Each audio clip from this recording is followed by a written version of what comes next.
And welcome back to the Off the Clock Show. You're joined again with Shawn Gervais from OrbisX, as well as Marty, Mr. Marshall Hill from the Pints and Polishing Podcast, as well as hyperClean Car Care Products. How you doing, Marty? Doing well, sir. Doing well. Thank you. Yourself?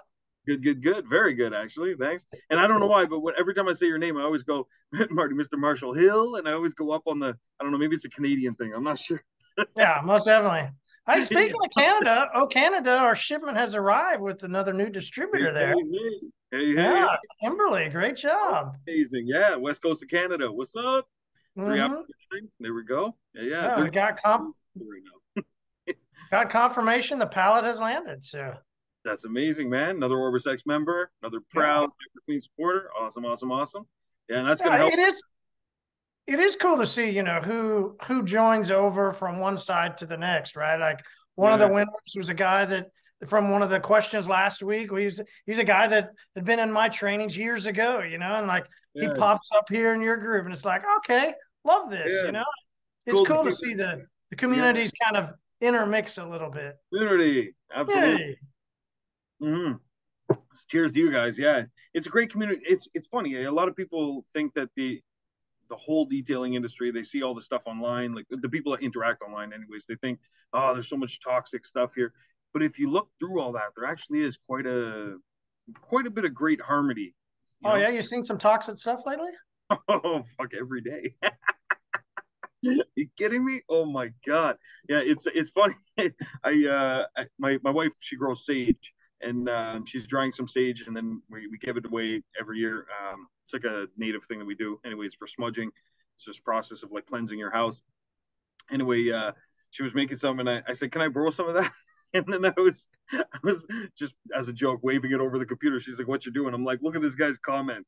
I said, this guy needs some love from the creator in his life, but or God or whatever God you pray to. But yeah, it's just I don't know, man. There's two sides of the coin. I mean, talking to some people and they crushing it, absolutely crushing it, really happy with life, just everything's going the way that they've worked hard for it to go. I don't like to say that the way that the cards were dealt or whatever, because it's not luck. They worked hard for it, but then there's some others that it's just complete opposite. It's almost like that middle group is kind of gone now. That's what I'm finding is that it's Yeah, and the middle gets squeezed out. You're right, and it yeah, goes one side to the next. What I find about the people that are making it are the people that have, you're right, like they've kind of planned, they've been talking to people, they understand the moment.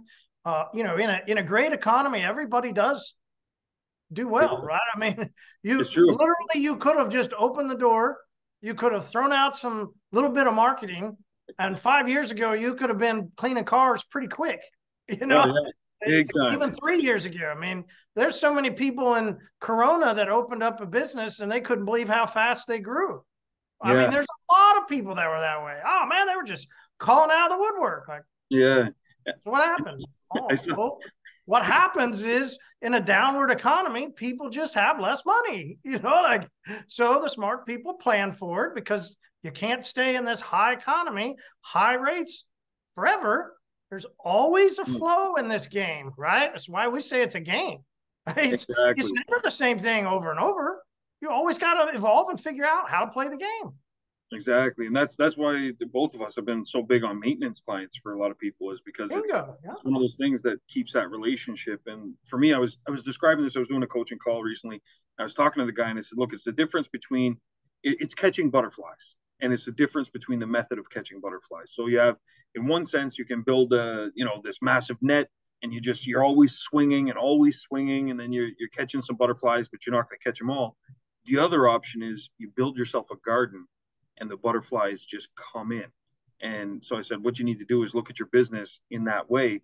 What can you add to your garden? What kind of things are going to bring in those pollinators and bring in the beneficial insects and so on and so forth. And once you start putting all those pieces together, the garden is just there.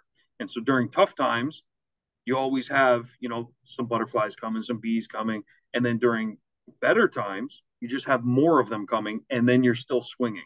But if your only method is just swinging, you might be swinging at air and there's no butterflies there. You know, there's just nothing to catch. There's no Yeah. relationships that have been built. And That's a really great analogy. I'm going to use it someday. hmm, perfect. I'm going to use it, claim it as my own. I'll Yeah, give you credit on the first one, but after that, I'm there we stealing go. that. Yeah, yeah. I'm going to check and watch, get a notification from Amazon. The pints and polishing and hyperclean introduce how to catch butterflies. Like, damn it. I should have copywritten But that. so I usually use the analogy, and just because it's the way I think when I've thought of it in my mind, from watching so many nature shows, Uh, right? And if the buffalo or whatever they're watching and they're documenting this journey that they're on, mm, polar bears, they've done this, but where you're journeying through and then it gets too cold, right? Like, yeah, and they die because there's not enough food there. You see it with buffaloes going through the Africa type ones where the water's drying up and they've got to get to the next watering hole. But yeah, maybe people, I know they've done this with alligators. I've seen it too, right? Like the gators or the hippos stay in a pool too long when the drought is oh, there and they don't move on. Well, what happens? yeah. That's life. Water's gone, right? So I've always thought, like, you got to fish in multiple streams sometime. You can't just fish in the same spot your whole life. Like that stream's going to come and go. Sometimes got to journey out, sometimes you got to move back. I mean, it's all about ebb and flow of, well, the flow of the water, the flow of the economy, how much is there and how little is there. It's It true. is rough when you find a little there and you go, oh Yeah, shit, yeah. Oh shit. whoa, what am I doing? Especially when you find out too late and you're like, oh man, whoops. And that's Mm-hmm. where I think a big part of the problem too is in this industry in particular. I've noticed there's a lot of people that have recently become mentors and people that have recently become, self-proclaimed gurus and so on and so forth. That they, I've even seen it with some of the quote unquote competitors of OrbisX where they've hired someone that this person knows their shit, and they start putting out these videos of I know this and I know that and everything, and the stuff they're putting out is just it's garbage and very one sided where they're saying 2 + 8 is 10 and that's the formula, that's the only way to get there. And so people start trying to replicate that and then they fail after time and so on and so forth. But you have to realize in life there's a lot of ways to get to 10. Sometimes it's 5 + 5, sometimes it's 6 + 4, so on and so forth. And so as long as you get to 10, if that's your goal, that's all that matters. But you have to really realize that sometimes it takes 2 + 8, but a lot of times it takes 5 + 5, 6 + 4, so on and so forth. So always be looking for that other formula and take someone's, mentors are really important obviously, but taking their word as just gospel entirely and not injecting some of your own creativity and ambition into it just leads to problems. But anyway, that was just my 2-second rant about that. I saw a post. It got me heated a little bit because I saw a post recently and someone gave credit for one of my comments and one of my statements that we actually mentioned on air. And they said that this other person had coined it and said it. And I was like, oh, very interesting. I was like, that's fine. If he needs the boost and a little bit of help in life, then that's cool. But it was definitely something we talked about on our podcast. And the important thing to realize is that sometimes when people were successful at something and then it worked for them, they did their thing, but then now they're trying to give information on how you can replicate it, not factoring in how things have changed. So when they did it and the economy was great, now that they're trying to tell you how to do that exact same thing when the economy has changed, can lead to real problems. And so anyway, yeah, but I like a lot of animal shows too. I watch a lot of that stuff. Even last night, I was watching some stuff with my daughter. We were watching snake attacks and things like that. It's just crazy stuff. But you can learn so much from animals.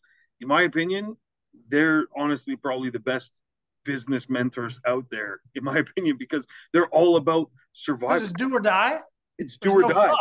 Yeah, Like, there's no, yeah. it's fucking crazy. Imagine going to sleep every night and you're outside where a million things want to eat you. Some of them are small, some of them are microscopic, some of them are gigantic. Like it is brutal. It's rough out there. And so I watch a lot of animal stuff, everything from insects all the way to, mammals, things in the ocean, all kinds of stuff.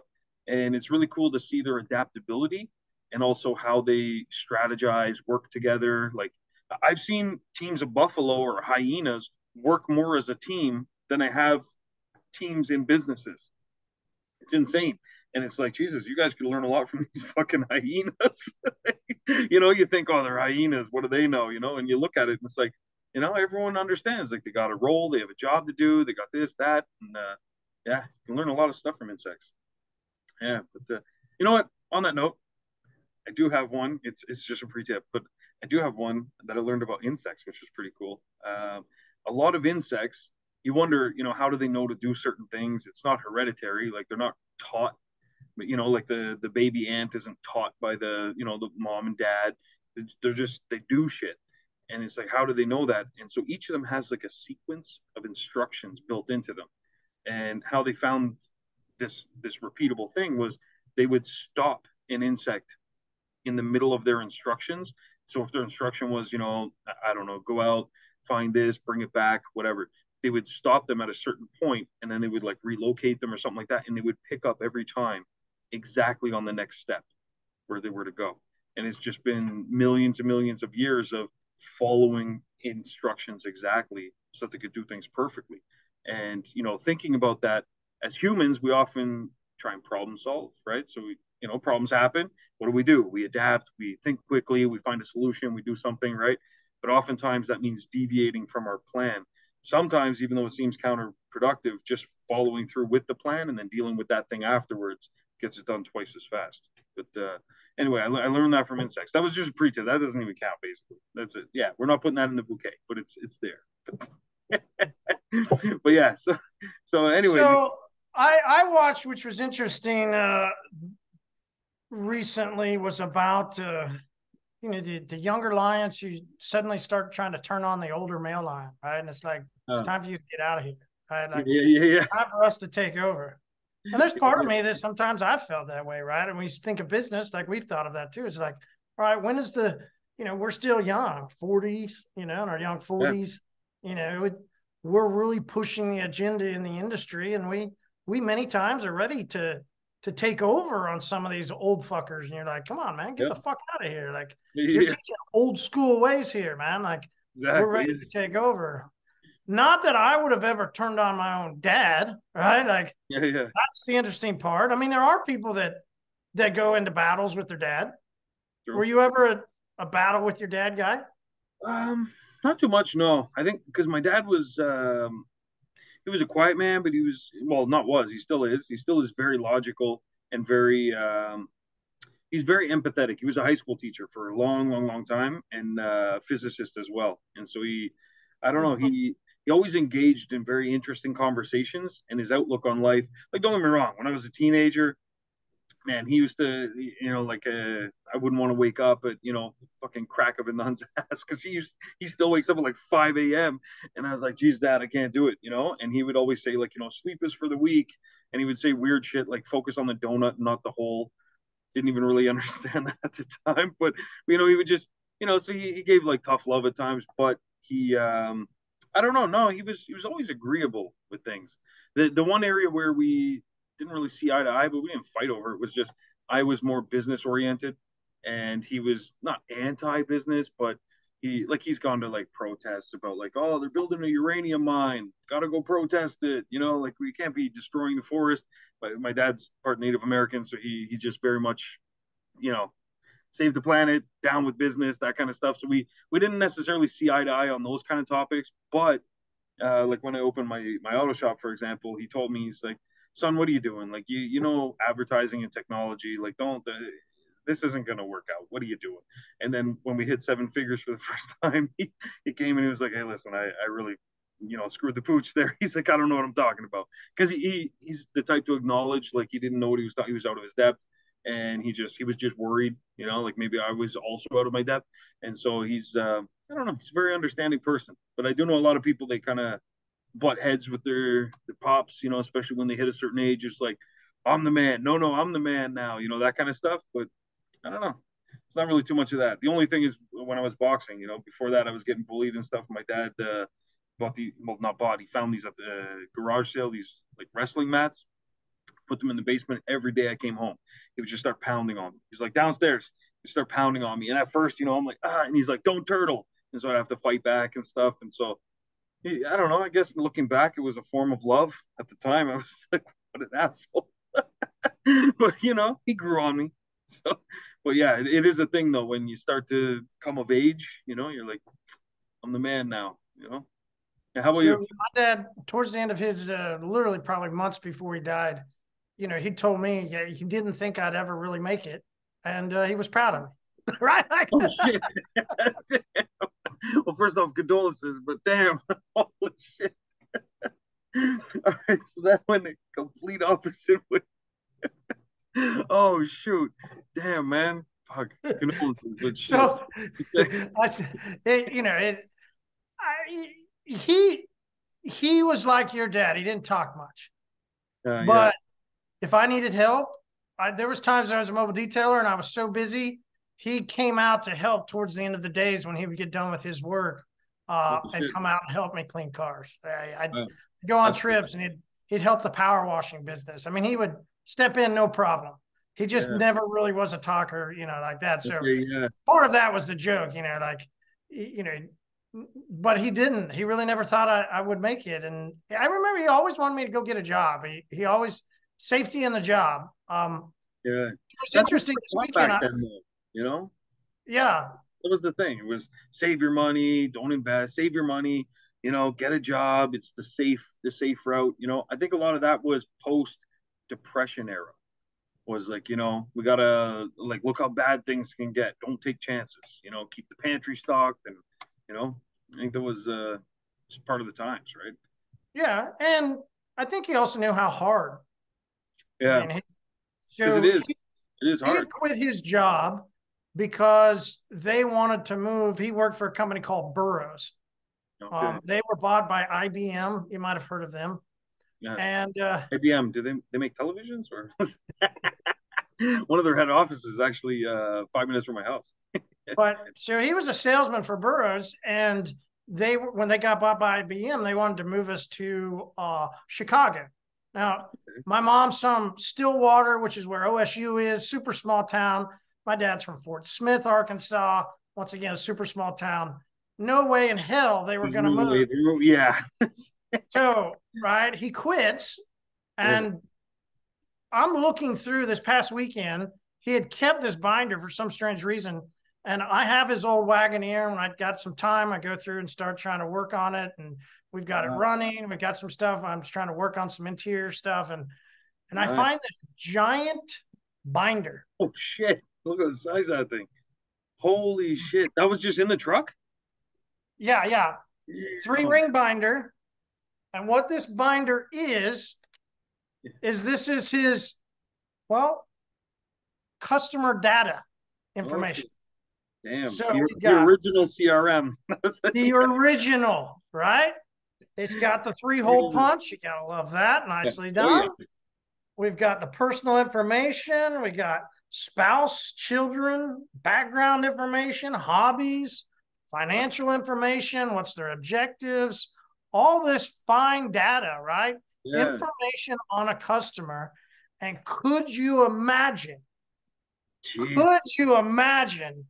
Having to carry around this gigantic 3-ring binder, and then to go look up, right? So then you have to re-alphabetize, like you're gonna have to have a system to go back and look and find it. So you probably have to do alphabetical, right? And you have to and every time you have to go sift through there, and then it's, oh man, wow, that's amazing. What discipline though? Like that's so impressive. It's like, I'm gonna succeed. I'm gonna take the steps. Like, man, even with technology right now, like OrbisX makes it so simple. And some people, they're like, I don't bother collecting email addresses. It takes too long. I'm like, man, are you crazy? Collect those addresses. It takes 2 minutes. What would your dad have done if he had a system like OrbisX and he could put in all this information? Wait, I can send them a message just from the system. The system will do it for me. That's amazing. Like, man, that is wild. Jeez, what a find though. What a treasure. Yeah, it is a find. And I mean, I'm glad you mentioned that. There's some guys talking about that, because that's sort of why I wanted to bring it up. We like to complain. I think as humans, generality, if there's something that we want that we don't like, something that's going on, grinds my gears. Yeah, you talk about it. We want to complain about it. There's no more complaining. Like, yeah. Can you imagine if that was someone's job? It was you got to write this shit down. You have to alphabetize it. Then you have to flip through these pages, find it. If that thing gets wet, then it's just gone. You know what I mean? Like, it's, oh. Plus, anything happens. You get in a wreck. Yeah, and you got to think too. Like, what if you can't write very well? And then if you go to sell your company and you hand over a binder of shit they can't even read or something like, Jesus. So great point. Yeah, Because if you don't have a book, then yeah, you don't have a business. yeah. It's true, 100%. Because anybody can start your business from scratch and build customers. They would be investing in your business or buying your business because comes with that book, right? And that's where if you have a system like OrbisX, for example, set up, you can put in all your customer data, obviously, but then there's so much more you can do with that as well. Like there's journals and all kinds of like in that book, it probably doesn't account for follow-up calls. You know, called them on this date or so and so, because if not, that binder would be 10 times that size. But in OrbisX, there's no limit on the data. You can just it's strokes on the keyboard, saved, it's there, you can reference it, you can search it very easily. That's a more important thing because I can't imagine going through that binder and being like, okay, fuck, I gotta call David. Flipping through it and you're like, oh shit, which David? And then you're trying to figure that out, you know? That's where like us, we put so much stuff into OrbisX. It might seem mundane, but we put the stuff in there. Birthdays, anniversaries, if they have pets, you name it. If they have other vehicles, obviously we put those things in there. But things that you wouldn't think of. We take a look at the customer's shoes. That might seem like a weird, mundane detail, but my staff's been basically trained on looking for certain things, and that's kind of how we base their commission is on the reviews that they get, but also the data that they enter. I could care less if they finish a service faster or so on and so forth. We've never been too much focused on like pushing the speed of their service. We have to an extent, but we don't want them to cut corners. And so I would rather they just do the job correctly, get a good review, and then if they're like an hour overdue or something, that's a different story. We're gonna have a conversation. But 15 minutes here and there. I know some people that with their businesses they want to micromanage right down to the that should have taken 45 minutes, not 52. And it's like you're focused on the wrong thing. Maybe that extra 6 minutes made the customer's day and you don't even know that, right? And so those are the kinds of things that we want in the notes. If they've got something in the notes like spent an extra 15 minutes taking out a stain in the front seat because the customer was complaining about it or something before they got here, beautiful.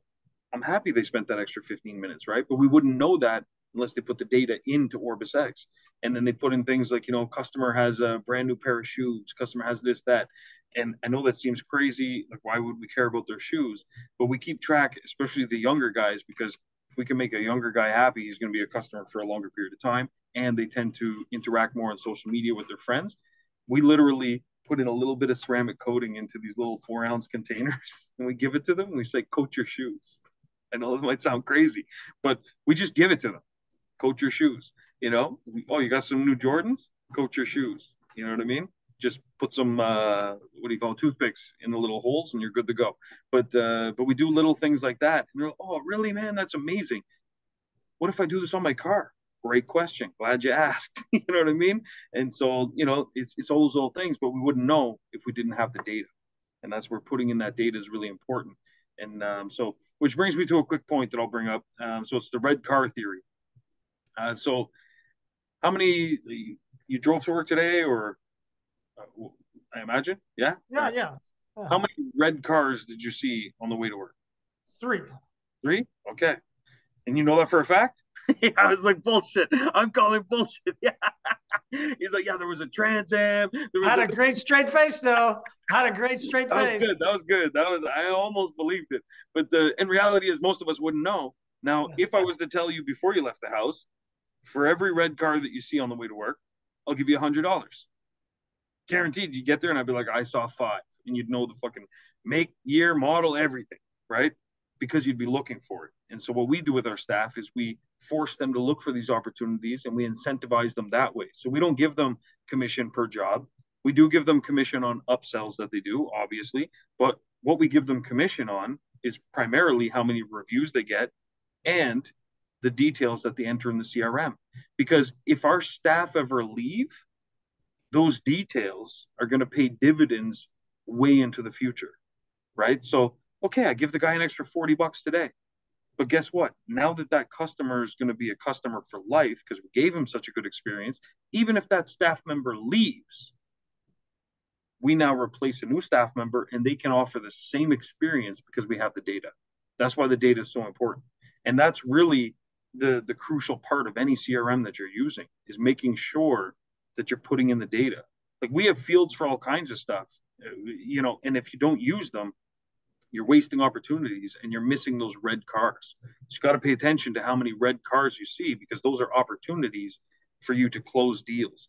And if you're not worried about commission for staff, maybe you're a solopreneur, think of it for yourself, because your salary is your commission, right? Anyone that's self-employed, we're 100% commission based, all of us, right? It's based on our performance and what value we bring to the company and the customer. And so putting in those details is crucial. So at our shop, we put in all kinds of stuff, and OrbisX fills in the gaps for you as well. OrbisX, our AI, will determine if it's male or female for you, for example. So you don't have to worry about, like, putting down notes like it's a male customer or whatever. You don't even have to read the name. OrbisX can go through and determine for you the percentage of male and female, and you can structure your ads that way. So a lot of it's done for you just by using the right CRM, in this case, OrbisX. But you have to put in the other part of that. So we do the software, but you do the staffware. That's what I call it, is where there's staff involved. And whether you have staff or it's just yourself, you're the one that has to put in that data. Absolutely. So, yeah, but man, that is wild. You found that book, though. Damn, can you imagine if that was your customer log? Like, you have to search through that. And what are you supposed to do? Like, the only option is, like, literally postal mail. Like, what are you supposed? You can't do an SMS. You can't do an email. You can't do. There's none of those tools available at the time. That's wild, man. Jesus, that's a great time to be alive. Great time to be alive. Yeah, that's time to be alive. Jesus. Insane. So you remember a couple of weeks ago, maybe it's about a month, but I was talking about, we might have not even been recording. I might have just been talking to you about it, and it was that I had listened to a comic, and I was talking about how hilarious this guy was. And I told you I'd find it, and I told you I'd send it to you. Well, today's that day, because oh shit, I finally found it again. Found him again this past weekend. All right, so his name is Nate Bargatze, B-A-R. Oh my God, yeah, he's hilarious. I know exactly what you're talking about. he's like a dry humor funny. Yeah. It's the way he delivers his jokes. Yeah, and he delivers them with the straight. I mean, half the time he's just like you're talking like that. Yeah. That's what I like about him is, you go from him to, let's say, like I don't know, like a Jamie Foxx, or what's that little dude that everybody laughs at? Kevin Hart, right? Yeah. They're so animated. Yeah. It's like Kevin Hart, he has to be, right? It's part of his thing, because he's that, like he has to make up for the Yeah. And that's what makes him funny, right? Like he plays it to a T and does a great job. This guy, he's much more dry. Yeah. And I love, like, he cracks me up. I love dry humor. I'm listening. Everybody needs to go watch. The funny part is it's supposed to be a series. I think it was on Netflix or something, but there's only a one-shot series. So I was like, I don't understand that. Like, but whatever. Sorry, Nate, you didn't make two. Only one. Yeah, like one of one series. Well, Nate, better luck next time, buddy. Maybe we'll come back. He had this joke, and he was talking about, and I'm not going to try and be a comic in this part. I like the logic of it. And he tells a joke about how you can convince your dumb brain to not be dumb. He said, most of us do dumb stuff. Yeah. Very few times we do the smart thing. But sometimes we do the smart thing because we convince the dumb side of our brain not to do what the dumb side of the brain wants to do. And he gives this joke, and he goes, it's like you're a conjoined twin.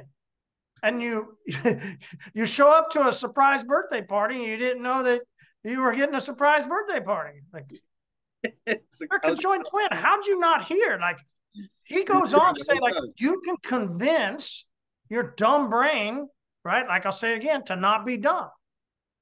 It's true. And the dumb brain doesn't even realize that he's the conjoined twin going to his own birthday party.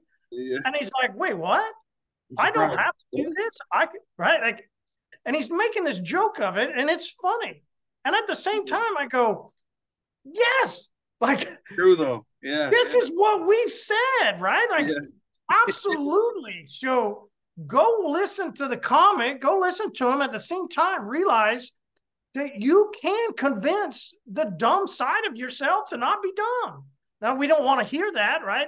When I've said to people, go look in the mirror and really talk to yourself, like, we don't really want to think that there's part of us that is dumb, but there is. Yeah. Like, we And all of us. all, myself included, make a ton of dumb decisions.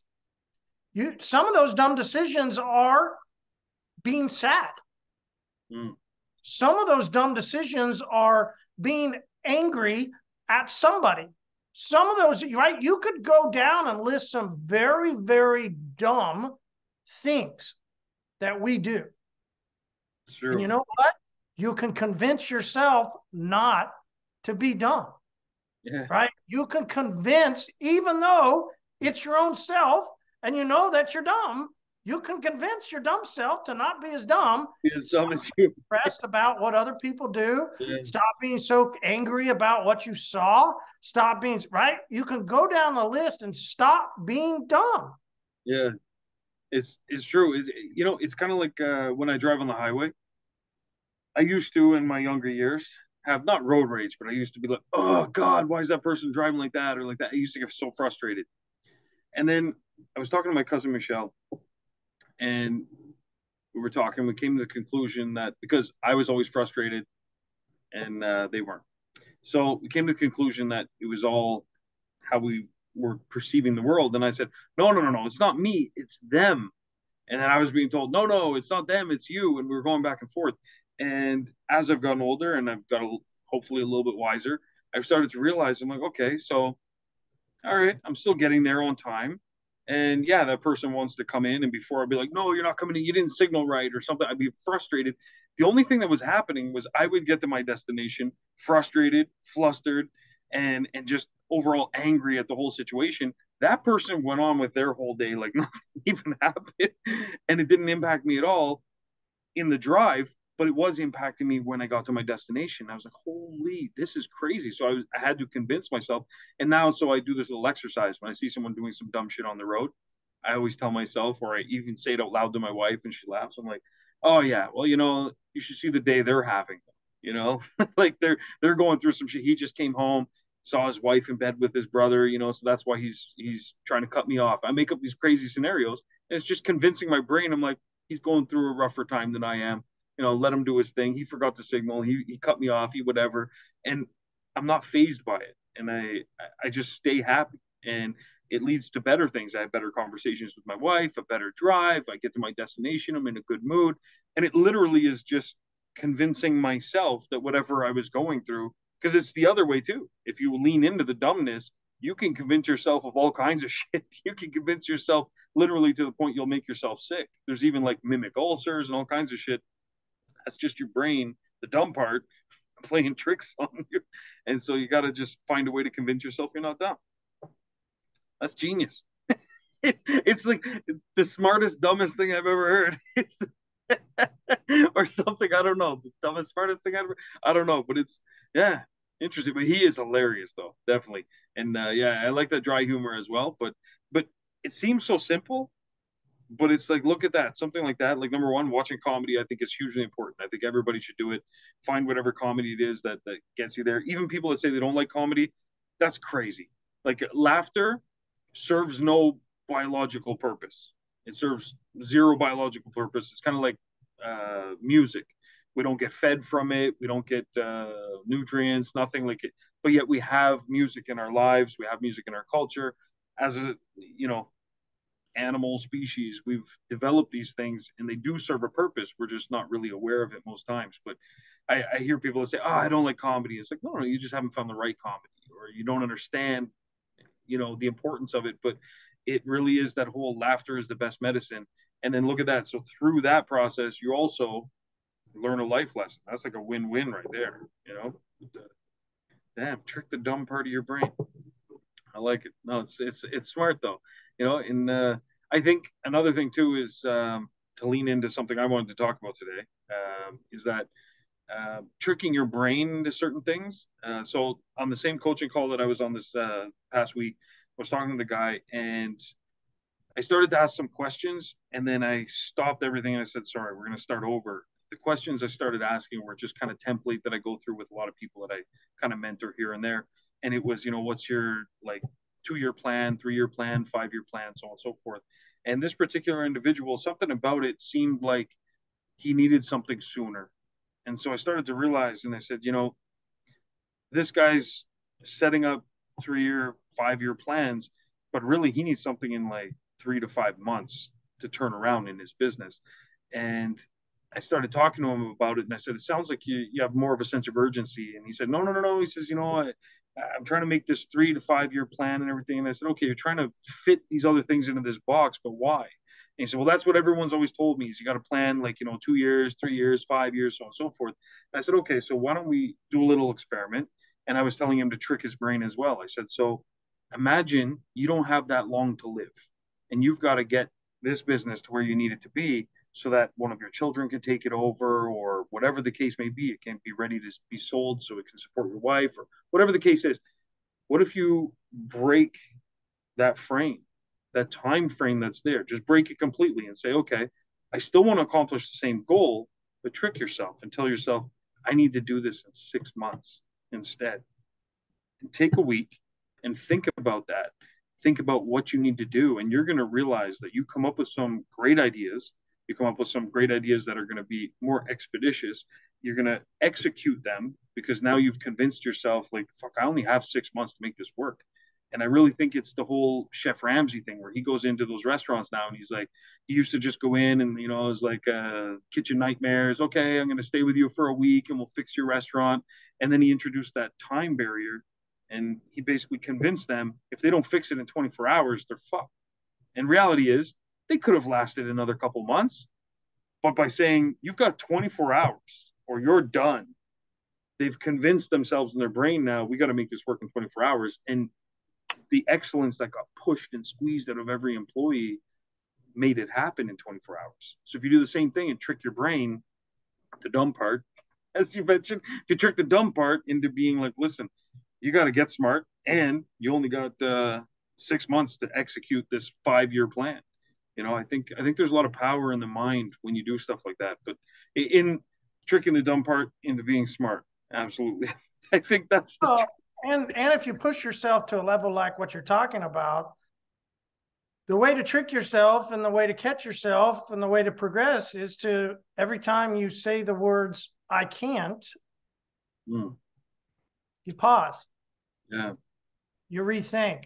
You go, I can. And how? You just might have to go through some more steps, right? Like exactly, yeah. It's going to take you a little time to come up with a plan, but instead of saying I can't, take the time, come up with the plan. If you don't have a plan, right? Everybody says, how can I? Yeah, exactly. Yeah. And that's where my official tip for today, I'll jump into it on that note. Oh, it's official now. Yeah, it's official now. It's getting real. It's getting real because the I can and can't. I was watching the Cadbury documentary on how, the history of their company before they got bought out, after they got bought out. And the I can and can't is a huge one for me, especially in business, because it's solutions and non-solutions, so on and so forth. And the chocolate industry, obviously, with recent years, has been hit hard in a lot of ways because what's our goal is, the fat lazy bastards we all are nowadays is, reduce sugar, reduce chocolate, reduce even just eating snacks, or even just the extra cost of it, whatever it is. We're all trying to change the way that we eat. So the first thing that's going to get axed out of the market is going to be the sweets, the junk food, the chocolate, right? And so they've had to adapt, not because they wanted to necessarily make their product better, but because the market was changing. They see it changing, and they say, okay, we have to offer the original, but we also have to offer these alternatives. And so they were tasked with some things that a lot of companies would have said, we can't do that. And some of them were reducing the sugar by like 30%. They had to do that. Was they brought this task list to the engineers and the chocolatiers. They said, listen, we have to reduce the sugar by 30%. We have to remove the milk completely. So all that milk chocolate taste gone. And because the cocoa, the chocolate that by the time we refine it, everything has its own natural, sugars and stuff in it. We want you to find a way to remove that as well. And so it's like, how the fuck do I do that while still maintaining this great taste, you know? And not only that, but you also want me to make the taste better because it has to be better than the original, or else it's why would I even try this? And so they were going through different things. And the interesting part of it was that they started building these systems. And I thought about, I mentioned this before when we were talking, but I thought a lot about the products you make and that journey that you go on that we talked about before, where, discovering, new things to add, new additives or chemicals or, reactions of things and scents and all kinds of stuff to put in to your products. It's a really fun process. And these engineers, instead of looking at the problem and saying, like, we can't do that or it's impossible or, just getting the whole doubt cloud over their heads, they said, okay, challenge accepted. It's that whole, oh, you can't do that. Hold my beer, and then you go do it. Right. And so that's what they did. And they started looking at other things they could use. So they needed like a binding agent. So they introduced fiber into the recipe. But then the problem is, as I don't know if you've ever had those, like the workout bars, like they taste. It's almost like eating bark. You know what I mean? So it's like if you introduce that into a Cadbury chocolate bar, it's gonna be terrible. So they were like, okay, so we have to do this, but make it taste good as well, right? So then they started playing with different additives or different ingredients, things like that, to actually make it taste good. And through that process, they actually invented a new machine, which was incredible because that machine is going to pay dividends for years to come. But what the machine does is mimics the human response when it eats, particularly chocolate.